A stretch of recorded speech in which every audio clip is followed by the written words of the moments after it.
আমরা যারা বাইরে থেকে তোমাদের এলাকায় এসেছি, আমরা যারা বাইরের সুযোগ সুবিধা দেখেছি, তারা জানি যে এখানে সুযোগ সুবিধার সাথে তোমাদের সুযোগ সুবিধার প্রাপ্যতা কত কম। তোমরা কত স্ক্যারসিটি বা কত দুষ্প্রাপ্যতার মধ্যে থেকে এই একদিনের মধ্যে তোমাদের শিক্ষকদের তত্ত্বাবধানে থেকে কি সুন্দর সুন্দর প্রকল্প আমাদেরকে দেখিয়েছো, সেটা আসলে আমাদেরকে মানে বিমোহিত করেছে। আমরা আসলে অবাক হয়েছি বলতে হবে, যে তোমরা আসলে খুব সুন্দর কাজ করেছো। তোমাদের সকলকে ধন্যবাদ। পাশাপাশি তোমাদের যারা শিক্ষক আছেন তাদেরকেও ধন্যবাদ জানাচ্ছি, যে আপনারা আপনাদের শিক্ষার্থীদেরকে ঠিকমতো প্রপার গাইডেন্স দিয়ে এরকম সুন্দর ইনোভেটিভ আইডিয়া গুলো বের করে আনতে পেরেছেন। সেজন্য আপনাদেরকে আমাদের উপজেলা প্রশাসনের পক্ষ থেকে আবারও ধন্যবাদ জানাচ্ছি। পাশাপাশি আমাদের যিনি বিশেষ অতিথি এসেছেন, তিনি আমাদের মেহমান। আমরা মেহমানের কাছে কিছু উপজেলা প্রশাসনের পক্ষ থেকে হোক বা প্রতিষ্ঠানের পক্ষ থেকে হোক কিছু আবদার আবদার করতে যাচ্ছি।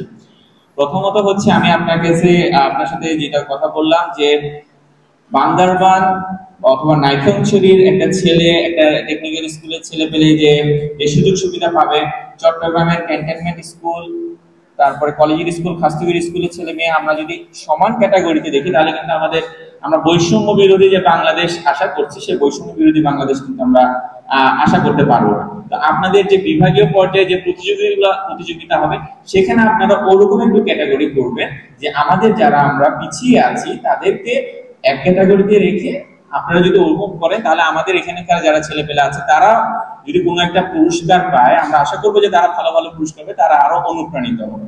প্রথম আমার আবদার হলো এটা, যদি আপনাদের কর্তৃপক্ষের সাথে কথা বলে সেটা আপনারা যদি একটু আদায় করতে পারেন, তাহলে আমরা আপনাদের কাছে কৃতজ্ঞ থাকবো। দ্বিতীয় জিনিস হচ্ছে, আপনি যে প্রকল্প থেকে এসেছেন, সে প্রকল্পে আমরা দেখলাম যে সে প্রকল্পের প্রকল্পটা একটা আমব্রেলা হিসেবে কাজ করছে, যেটা কারিগরি শিক্ষায় বাংলাদেশে যতগুলো এজেন্সি কাজ করছে তাদেরকে সকলকে নিয়ে আপনারা কাজ করছেন। সেখানে আমাদের বৈদেশিক কর্মসংস্থান মন্ত্রণালয় আছে, আমাদের কারিগরি শিক্ষা মন্ত্রণালয় আছে, আর বিভিন্ন যে সকল মন্ত্রণালয় আছে তারা আছে। তো আমরা আপনার মাধ্যমে আপনি একটু যদি কাজ করেন, যে আমব্রেলা হিসেবে কাজ করে কমন একটা প্ল্যাটফর্ম আমাদের ছেলেপেলেদেরকে যদি আপনারা দিতে পারেন কিনা, সেটা একটু চিন্তা করবেন। পাশাপাশি আপনাদের পক্ষ থেকে কোনো স্কলারশিপের ব্যবস্থা করা যায় কিনা, সেটা একটু দেখবেন। যে এখানে হয়তো ছেলেপেলেদের রেজিস্ট্রেশনের টাকাটা নিজেদের থেকে দিতে হয়, বা স্কুলে যে সকল বেতন থাকে তাদের সেই বেতনগুলো তাদের ফলাফলের উপর ভিত্তি করে আপনাদের প্রকল্প থেকে দেয়া যায় কিনা, বা আমি বলতে চাচ্ছি যে আপনাদের অ্যাসেট প্রকল্পের অ্যাম্বাসেডর হিসেবে আমাদের প্রতি ক্লাসে কেউ কেউ থাকে, সেই অ্যাম্বাসেডর সিলেক্ট করা যায় কিনা। আপনারা ওই অ্যাম্বাসেডরদেরকে আপনারা নার্চার করলেন, তাদের এসএসসি পরীক্ষা দিল ভালো করলো, এইচএসসি পরীক্ষা দিল ভালো করলো, তাদেরকে আপনারা প্রপার ট্রেনিং করে আপনারা যদি তাদেরকে বিদেশে পাঠাতে পারেন ট্রেন ওয়ার্কার হিসেবে অথবা ট্রেন স্কিল পার্সন হিসেবে, আমি মনে করি তখন এইসব জায়গাতে আরো অ্যাডভার্টাইজিং হবে। মানুষজন টেকনিক্যাল এডুকেশনটাকে আমরা এখনো যেভাবে যে চোখে দেখি, সেই দৃষ্টিভঙ্গিটা পরিবর্তন হবে বলে আমি দৃঢ়ভাবে বিশ্বাস করি। তো আপনার কাছে আমার উপজেলার প্রশাসনের পক্ষ থেকে এই অনুরোধটুকু থাকবে, আপনি যেহেতু বান্দরবনের সন্তান, বান্দরবনকে আপনার একটু আমাদের সেন্ট্রাল গভর্নমেন্টের কাছে নিয়ে যাওয়া যায় সেভাবে আপনি নেবেন। পাশাপাশি আমাদের বাচ্চাদের যে